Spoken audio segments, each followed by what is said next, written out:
இருமான்கள் பேசும்போது மொழியேதம்மா பிறர் காதில் கேட்பதற்கும் வழியேதம்மா ஒரு ஜோடி சேர்ந்து செல்லும் பயணங்களில்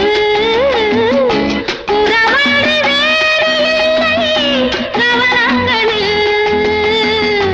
இளமாமையில் வந்தாடும் வேளை இன்பம் கோடி என்று அனுபவம் சொல்லவில்லையோ நம்ம கருவாட்டு கூட முன்னாடி போ என் மன்னவன் காதலன் என்னை பார்த்ததும் 1000